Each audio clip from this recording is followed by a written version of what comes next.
तो चलिए फिर क्लास को स्टार्ट करते हैं। क्वेश्चन नंबर पहला है, what is the primary challenge of underground coal mining compare to surface mining. तो सरफेस माइनिंग की तुलना में अंडरग्राउंड कोल माइनिंग का प्राइमरी चैलेंज क्या है? तो ऑप्शन है higher cost of extraction, option number B है greater environmental impact, option number C है डिफ़िकल्टी इन ट्रांसपोर्टिंग कोल और ऑप्शन नंबर डी है increase risk of worker safety. इसका जो राइट आंसर है option number D, increase risk of worker safety. तो surface mining के comparison में जो अंडरग्राउंड माइंस है वहाँ पे ज़्यादा रिस्क है, ठीक ना। क्वेश्चन नंबर दूसरा है, what is control blasting primarily use for. Question number दूसरा बोल रहा है कंट्रोल ब्लास्टिंग का मुख्य रूप से उपयोग किस लिए किया जाता है? ऑप्शन है maximising explosive uses, option number B है minimising ground vibration and damage to surrounding structure, option number C है speeding up to mining process, option number D है increasing the size of fragmented rock. इसका जो right answer है option number B, minimising ground vibration और damage to surrounding structure. तो जो ground vibration है उसको मिनिमाइज़ करना और जो भी आसपास का स्ट्रक्चर है उसको डैमेज से रोकना, इसीलिए क्या करते हैं हम लोग कंट्रोल ब्लास्टिंग करते हैं, ठीक ना। क्वेश्चन नंबर तीसरा है, the original mine plans is prepare on. तो जो ओरिजिनल माइन प्लान प्रिपेयर किया जाता है वो किस पे किया जाता है? ऑप्शन है durable paper, tracing cloth, polyester film और ऑप्शन नंबर डी है ऑल ऑफ द अबव। इसका जो राइट आंसर है ऑप्शन नंबर डी। तो जो ओरिजिनल माइन प्लान प्रिपेयर किया जाता है वो किया जाता है ड्यूरेबल पेपर पे, ट्रेसिंग क्लॉथ और पॉलिस्टर फिल्म पे। नेक्स्ट क्वेश्चन है, in coal mining what is a dragline. तो कोल माइनिंग में ड्रग लाइन क्या है? ऑप्शन है a type of drilling machine, a larger excavator use to remove overburden, option number C है a conveyor belt for transporting coal और option number D है अ ventilation device. इसका जो right answer है option number B. यह क्या है कि लार्जर एक्सकेवेटर मशीन है जो कि ओवरबर्डन रिमूव करने के लिए इसका यूज़ किया जाता है, ठीक है। क्वेश्चन नंबर 5 है, which of the following is an environmental concern associated with blasting. तो क्वेश्चन नंबर 5 है, निम्नलिखित में से कौन सी पर्यावरणीय संबंधी चिंता ब्लास्टिंग से जुड़ी है? ऑप्शन है dust generation, option number B है rock hardness, option number C है ड्रिल बिट वियर और ऑप्शन नंबर डी है फ्यूल कंजम्पशन। इसका जो राइट आंसर है option number A, dust generation. Question number 6 है, what is a common indicator of potential roof fall in an underground mines. तो underground mines में संभावित roof गिरने की सामान्य संकेत क्या है? ऑप्शन है increase air flow, water seepage, option number C है visible crack and shifting in the roof, option number D है higher mineral content in the ore. इसका जो राइट आंसर है option number C, visual crack and shifting in the roof. तो roof का crack और जो खिसकाव है वो दिखना,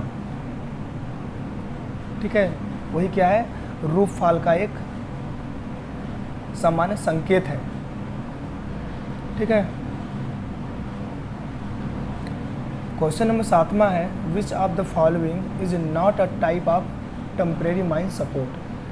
तो निम्नलिखित में से कौन सा टेम्परेरी माइन सपोर्ट का टाइप नहीं है?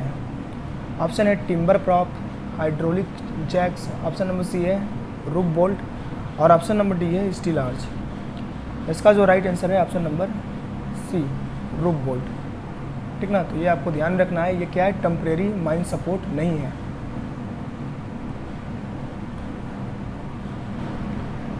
क्वेश्चन नंबर 8 है, in mining grouting is use for. तो माइनिंग में ग्राउटिंग का यूज़ किया जाता है। ऑप्शन है reinforcing rock masses, sealing and stabilizing fractured rock और supporting mine ventilation. Option number D है मार्किंग हजारियस एरिया। इसका जो राइट आंसर है option number B, sealing and stabilizing fractured rock. तो ये आपको ध्यान में रखना है, जो फ्रैक्चर्ड रॉक है उसको क्या करना, सील करना और उसे स्थिर करना। ठीक है। क्वेश्चन नंबर 9 है, what is the typical purpose of secondary blasting. Secondary blasting का क्या उद्देश्य है। ऑप्शन है to clear misfired explosive. Option number B है to fragment oversized boulder after primary blasting. Option number C है initiate the primary blast. और option number D है to test the quality of explosive. इसका जो right answer है option number B, to fragment oversize boulder after primary blasting. तो primary blasting के बाद जो ओवर साइज का बोल्डर है उसको तोड़ने के लिए सेकेंडरी ब्लास्टिंग का यूज़ किया जाता है। ठीक है। इसी का प्रकार है पॉप शूटिंग और प्लास्टर शूटिंग। ये भी आपको ध्यान में रखना है। नेक्स्ट क्वेश्चन है, engine driver certificate is not necessary for winding engine man operation. तो वाइंडिंग इंजन मैन ऑपरेशन में इंजन ड्राइवर सर्टिफिकेट ज़रूरी नहीं है। ऑप्शन है electrical winding engine not exceeding 30 HP capacity. Option number B है steam और compressed air winding engine having cylinder not exceeding 18 centimetre diameter. और option number C है electrical winding engine exceeding 30 HP capacity. Option number D है option क्या है, A and B. इसका जो right answer होगा ऑप्शन नंबर डी। ठीक है, दोनों क्या होगा, ऑप्शन ए भी सही आंसर है उसका और ऑप्शन बी भी। क्या है, अगर जो वाइंडिंग इंजन है वो इलेक्ट्रिकल से चला जाता है तो उसमें जो मोटर लगा हुआ है उसके मोटर का जो कैपेसिटी है 30 HP से अधिक नहीं होना चाहिए। और जो बी नंबर ऑप्शन है, अगर वाइंडिंग इंजन किससे चलाया जा रहा है, स्टीम और कंप्रेस्ड एयर से, तो उसमें जो सिलेंडर का डायमीटर है वो 18 सेंटीमीटर से अधिक नहीं होना चाहिए। अगर 30 HP से अधिक है, क्या है 30 HP से कैपेसिटी अधिक है, तो वहाँ पे इंजन ड्राइवर सर्टिफिकेट वाले व्यक्ति को ही अपॉइंट किया जाएगा। ठीक ना, बिना इसके नहीं चलाया जाएगा। अगर 30 HP से अधिक नहीं है तो बिना इंजन ड्राइवर सर्टिफिकेट के भी चला सकते हैं। ठीक, और सेम ऑप्शन नंबर बी में भी है, अगर सिलेंडर का डायमीटर 18 सेंटीमीटर से अधिक रहता है तो उसमें भी चाहिए क्या, इंजन ड्राइवर सर्टिफिकेट वाले व्यक्ति को ही अपॉइंट किया जाएगा। अगर 18 सेंटीमीटर से अधिक नहीं है तो ज़रूरी नहीं है। ठीक है, तो ये आप लोग को ध्यान में रखना है।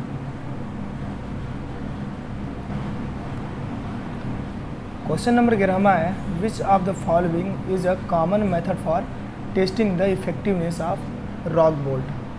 तो रॉक बोल्ट के इफेक्टिवनेस को टेस्ट करने के लिए निम्नलिखित में से कौन सा कॉमन मेथड का यूज़ किया जाता है।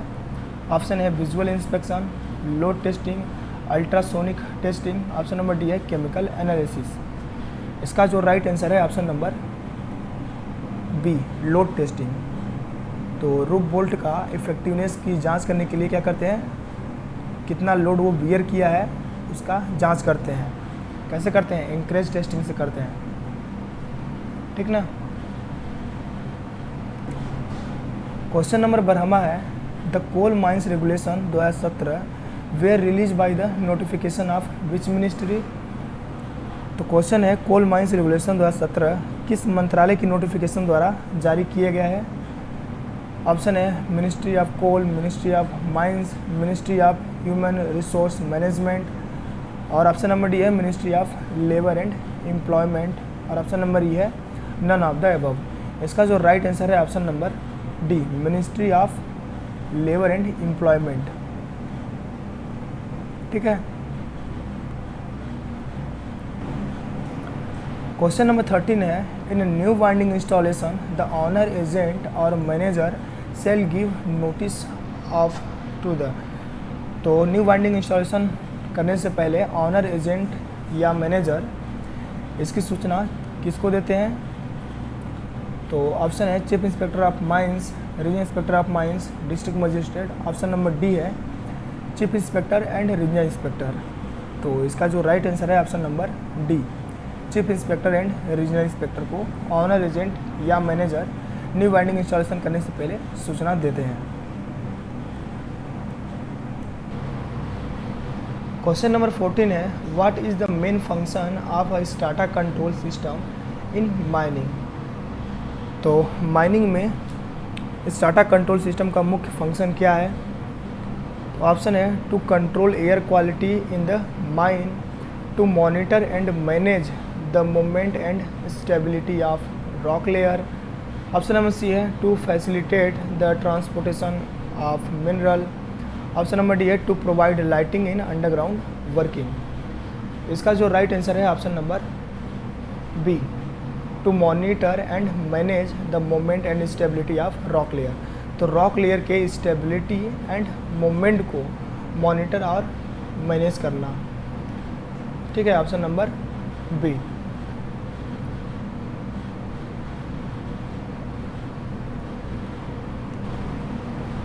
क्वेश्चन नंबर 15 है stemming in a blast hole is use to. तो ब्लास्ट होल में स्टेमिंग का उपयोग निम्न के लिए किया जाता है। ऑप्शन है reduce the noise of the blast, confine the explosive energy to the rock. और ऑप्शन नंबर सी है increase the explosive detonation speed. Option number D है decrease the amount of explosive needed. तो इसका जो right answer है option number B, confine the explosive energy to the rock. तो जो explosive का एनर्जी है वो रॉक तक ही सीमित रहे। ठीक है, नेक्स्ट क्वेश्चन है चूज द इनकरेक्ट। तो निम्न में से कौन सा इनकरेक्ट है? ऑप्शन है notice of reopening of mines is given in form 1B। तो जो रीओपनिंग का नोटिस भेजा जाता है फॉर्म 1B में भेजा जाता है, ये भी करेक्ट है। और ऑप्शन नंबर बी है notice of accident is given in form 4A। तो जब भी एक्सीडेंट होता है उसका नोटिस फॉर्म 4A में भेजा जाता है, ये भी करेक्ट है। ऑप्शन नंबर सी है manager charge report is made in form 3। ये क्या है? इसका इनकरेक्ट है।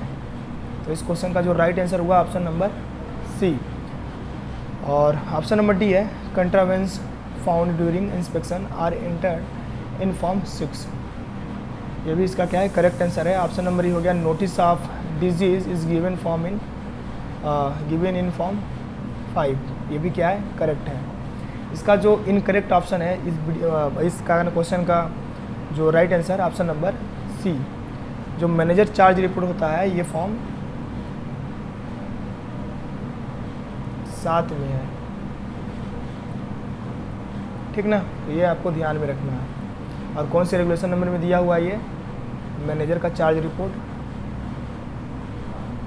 28 में दिया हुआ है।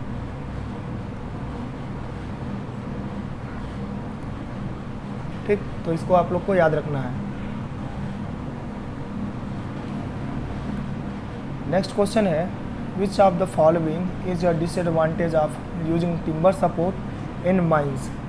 तो माइंस में टिम्बर सपोर्ट का उपयोग करने का निम्नलिखित में से कौन सा डिसएडवांटेज है? ऑप्शन है high initial cost, susceptibility to fire and decay. Option number C है difficulty in installation. Option number D है लिमिटेड अवेलेबिलिटी। इसका जो राइट आंसर है option number B, susceptibility to fire and clay.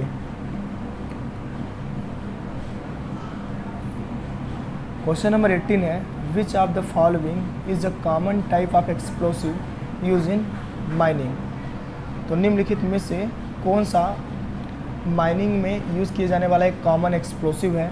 Option है nitroglycerin, ammonium nitrate, fuel oil, black powder. Option number D है dynamite. इसका जो right answer है option number B, ammonium nitrate, fuel oil, N4।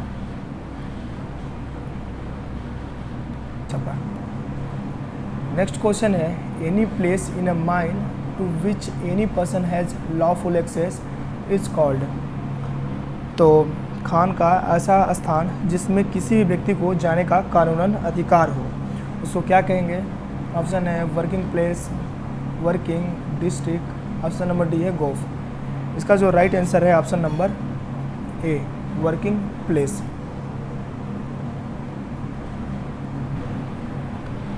Next question है which of the following is an example of passive support in mining. तो निम्नलिखित में से कौन सा एक पैसिव सपोर्ट का एग्जाम्पल है? ऑप्शन है rock bolt, hydraulic props, timber set और शॉर्ट क्रेट। इसका जो राइट आंसर है option number C, timber set. ठीक ना। एक क्या होता है, एक होता है पैसिव सपोर्ट और दूसरा होता है एक्टिव सपोर्ट। तो जो पैसिव सपोर्ट होता है जैसे कि टिम्बर सपोर्ट, ये सपोर्ट लगाने के तुरंत लोड नहीं लेता है, जब रूफ थोड़ा सा झुकता है उसके बाद ही ये लोड ले पाता है। लेकिन जो एक्टिव सपोर्ट है जैसे कि रूफ बोल्ट,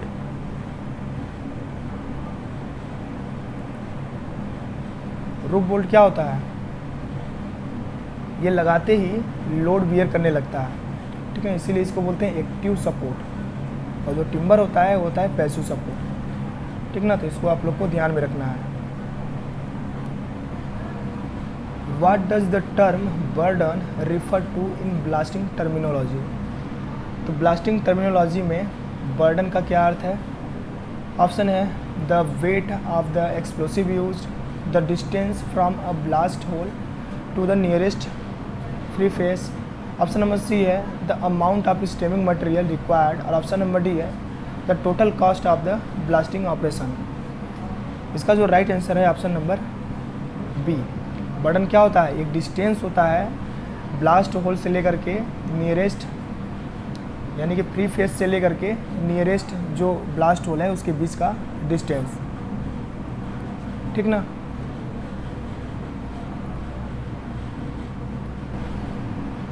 नेक्स्ट क्वेश्चन है up to what diameter of drill hole और drill machine come under HMM।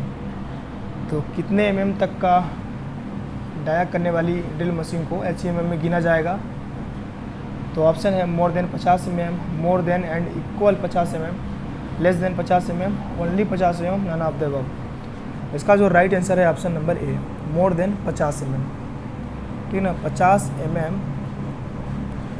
50 mm तक का जो भी ड्रिल मशीन है उसको HMM में नहीं गिना जाएगा। अगर वो 50 mm से अधिक का ड्रिल करती है तो उसको HMM में गिना जाएगा। ठीक ना, तो ये आपको ध्यान में रखना है। What is the purpose of using steel arch in underground mines. तो अंडरग्राउंड माइंस में स्टील आर्च का उपयोग करने का क्या उद्देश्य है? ऑप्शन है to support ventilation duct, to reinforce tunnel and drift. Option number C है to mark escape route, option number D है टू इम्प्रूव वाटर ड्रेनेज। इसका जो राइट आंसर है option number B, to reinforce tunnel and drift. तो tunnel and drift को क्या करना? सुदृढ़ करना।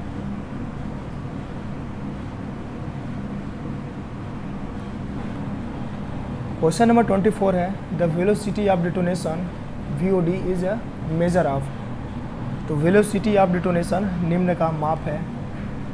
तो इसका जो राइट आंसर है option number B, the speed at which the detonation wave travel through the explosive, यानी कि विस्फोटक के माध्यम से विस्फोटक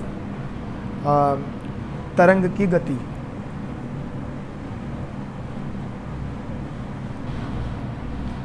नेक्स्ट क्वेश्चन है which type of blasting method is typically use for large open pit mines. तो आमतौर पर बड़े ओपन कास्ट माइंस के लिए कौन से टाइप के ब्लास्टिंग विधि का उपयोग किया जाता है? तो ऑप्शन है कंट्रोल्ड ब्लास्टिंग, बेंच ब्लास्टिंग और प्रिकॉर्सिव ब्लास्टिंग। ऑप्शन नंबर डी है सेकेंडरी ब्लास्टिंग। तो इसका जो राइट आंसर है आप लोग कमेंट बॉक्स में इसका आंसर दीजिए।